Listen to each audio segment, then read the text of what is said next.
Hey guys, Tammy Trayer, Mountain Woman Journals. Welcome to my kitchen again. I did get outside today. It's a gorgeous day out, but it is Friday, and back here in the wilderness we do pizza on Friday night. So I am in the process of making some pizza dough here. Mountain Man posted his video this week, and while I was uploading it, I noticed that he mentioned that we have pizza, and maybe I'd do a video on making the dough, and thought, good idea. Because not everybody's accustomed to working with yeast, and yeast can be a sensitive bugger, and doesn't always turn out right. So there's a little bit of finessing involved, but it's really not that difficult. But we enjoy making everything from scratch, and pizza on Friday night is something kind of a tradition. I wanted to show you a little something here. With the Mountain Man having a metal shop, I can easily go out and steal. Well, steal's a harsh word. I can acquire some metal. This is an old iron base that I have found over the years, and as a matter of fact, I think that came from my in-laws' barn. And these are really simple. These are just the clips that you can get at the hardware store. Those are on there pretty good. I can't take them off, but there you go. There's your clip. Real easy to find in the hardware store. I acquired some steel, and what I do is I use them to hold my recipe cards. What I do is place them in my iron stand and put them on here, and then I can easily read my recipes. I mean, I could lay them on the counter too, but it just is nice that they're up and at eye level, and makes it nice. So just a little tip for you. We do utilize what we can so that we don't have to purchase things. We are frugal, and I'm happy to be that way. I know he showed you the jars this week. The pizza jars that he used to organize, I use them in the kitchen to start plants. You know, you just recycle what you have. And while we're in the kitchen here, I want to mention two things. If you have onions that have sprouted, don't throw them away. I'm going to do a video this weekend on planting your onions, because you can still eat this onion, and you can also cut the center out of this onion and plant it and gain more onions out of it. So it doesn't need to be tossed. So I will give you some tips on that. And I know I showed this in the last video, but I'm not sure how well it was seen. But I actually have, this is celery. When you take your celery and you cut the stalk, the bottom off, all you need to do is put it in a container with water, and as you can see from the center, it will start to sprout, and it will grow. And you can do this right on your counter. I have really adequate growing environment here, because in the wintertime it's anywhere from 80 degrees up in here with the wood stove going. Our little wood stove really keeps it hot in here. So things grow nicely. My yeast will sponge real nicely, you'll see. I don't need to put my stuff in special places for the breads to rise. It's warm in my house. So, but once you get your celery going, what you want to do is put it in some soil and put it in a pot, put it on your counter, by the window, on the windowsill, and just make sure it has water. I have found that spritzing it with a little spray bottle versus watering it is better, because what happens is the water lays in those layers, and it ends up rotting, so it'll rot from the bottom up, and you'll end up losing your stalk of celery. And I haven't established how often you can do that with a stalk of celery, how many times you can repeat the process, but I will report back, because it's really nice to know that you can do that. But now I'm going to move on to the pizza dough, and what I will do at the end of this video is put a link to my website where you can go to print off the recipe. And I will also be making Kaiser rolls today and our Alabama bread.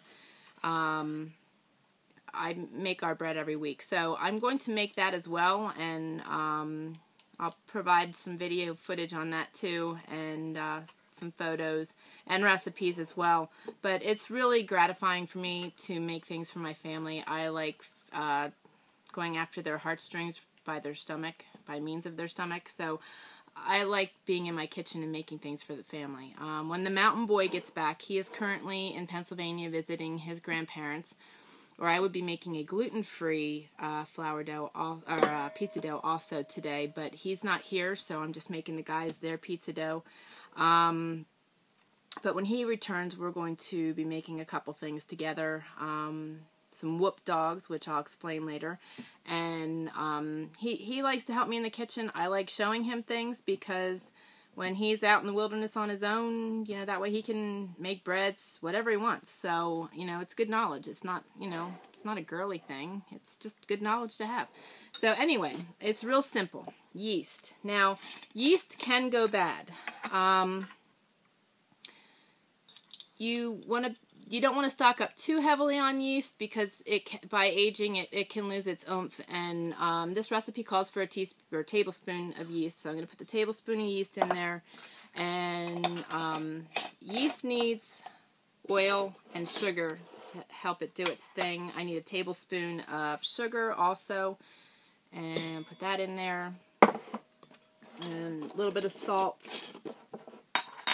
Now, with the yeast, if it does go bad, you can actually make your own, which would be like a sourdough starter. And I will do some videos on that upcoming, that if you don't have yeast, you can actually start a sourdough starter and use that as yeast. You need a teaspoon of salt. And then we'll add a 1/4 cup of olive oil.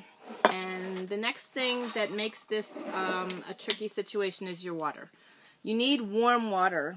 You don't want it to be hotter than 110 degrees because it will kill the yeast, and it will never, your bread or your pizza dough will never rise. So I just put the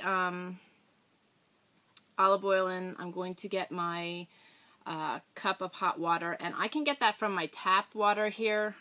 It gets warm enough and is good enough that I can use it just from the tap, as well as my house is so hot. So I'll get this, and then all you need to do is stir it up and leave it sit.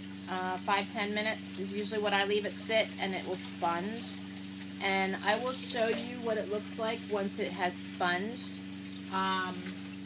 So what I will do is add this cup in there, and then I will stir it up, and I will shut you guys off for a little bit and then come back, because that way we can check it out together and see what it's done. So I'm going to stir this up, and I'll come back and let you see what it looks like, okay?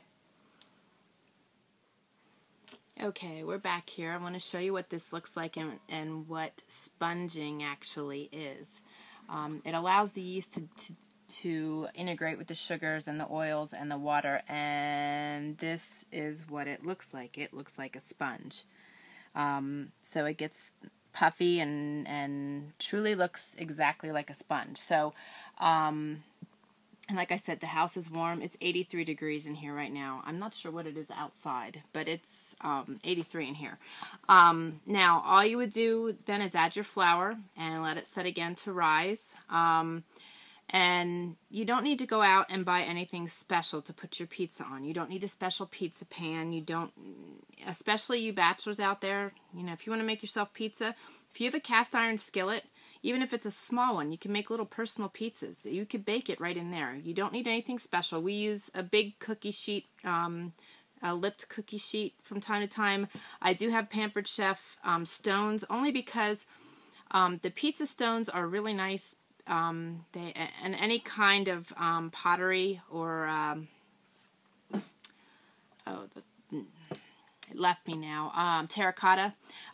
Those are really good for baking breads because they allow the bottoms to get a little crisper and just a different consistency than if you would bake it on a, say, a cookie sheet or something. So I've had those for years. So even if you had a terracotta baking dish, you know, you could spread your pizza dough out in there. I often do that for the mountain boys. But there have been times already back here where I've made 4 or 5 pizzas. And we don't throw the dough up in the air or anything fancy. However, our guests would tell you we probably do crazy stuff. But I don't throw pizza dough. But like I said, you can make it in anything. So if you have a cast iron skillet and you want to make pizza, throw it in there. Once it has risen, you'll see it. It gets puffier. What you can do is just put it out and start spreading it out gently. If you're too rough, you'll put holes in it, and it's dough, so you can patch it back up. It's not broken, but I will show you a picture possibly, or maybe I'll jump back on here and show you the finished product. But that's all there is to making pizza dough. It's very simple. And then what I do also that makes a difference is I actually put it in the oven after it's risen, and I've spread it out on the sheet or on the pizza tray. I do put it in the oven and let it bake 10-15 minutes to get it partially started, and then we put tomato sauce on.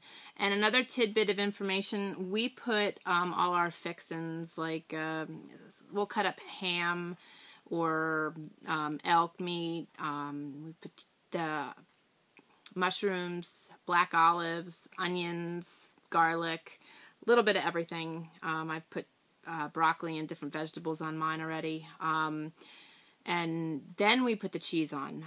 That way all your stuff doesn't go rolling off on you, so it kind of holds it in place. So just another little tidbit or trick or thing that we do. But that's that. That is Pizza Dough Making 101. So if you have questions, if you have other ideas for me, just like the Mountain Man, I'm open for suggestions, new ideas. I personally like being a information sponge. I love getting new information. I love new ideas and tips and tricks from other people. We don't know everything. And there's always something new to learn. So, and sharing is key in living a lifestyle like this. So feel free to post comments. Again, I'm going to put a link to my website where you can print out the recipes. Feel free to peruse there. And if you have comments or something to share, please don't hesitate. We really appreciate you following us and watching our videos and being interested in our lifestyle. I am working on 2 ebooks right now that I hope to have done by the end of this month. One is how to make a smokehouse, and the other is how we build our log cabin. There have been people asking for our dimensions and different ideas and tips and floor plans, so I am in the process of working on those right now, and as soon as they are released, I will do a video and let you know that they are out there and how you can get your hands on them.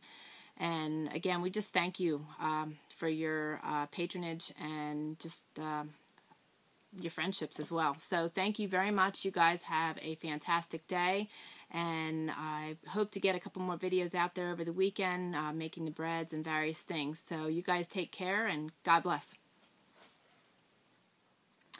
Hey everyone, I just wanted to jump back on here real quick and just show you what the dough looks like now that I've mixed the 2 1/4 cups of flour in here. So there's your dough. Now, the reason I'm showing you that is I wanted to remind you that if your dough is tacky or still real wet, you just want to add more flour. I would do that a tablespoon at a time, because if you get too much flour, for one, you're wasting it, and because it won't go into your dough, and you don't want it to get too dry that it's crumbly. So you want a nice firm dough, and that's not too sticky. Something else I wanted to mention too, if you don't have something to make a pizza dough on, you don't have a cookie sheet, you don't have a cast iron skillet, you just have, say saucepans, I would go out to a thrift store, secondhand shop, Goodwill, and I would look there. You can find stuff for 10 cents, for $1, and all you got to do is bring it home and Clorox it good. Clorox it, or you can do baking soda and peroxide. That's also a really good way to get off any grime that might be on something that you might have purchased at a secondhand store. But I do that all the time. Like I said, we're frugal, and quite honestly, the older things, in my opinion, are often better. I mean, you can see some of the things that are on my walls. Those are all on my walls because I pull them down and use them. They're all antique tools. There's the hand mixers, the rolling pin, the sifters, everything I have in my kitchen. The only thing that I have that is power, which you can see behind me, is our juicer. And that isn't a new find. So everything else does not require power and is muscle power. So Old stuff is good, and the best place to find that is yard sales, thrift stores, so don't be afraid to do that. Same with mixing bowls or anything else. So anyway, those are my additional thoughts, and I'm going to let this rise and get it in the oven, and I'll probably just slap a picture at the back of the video. So you guys take care, and if you have any questions, don't hesitate to ask. I have no problem answering them. And I, again, don't mind your insight and your tips and tricks. So you guys take care. Have a great weekend. God bless.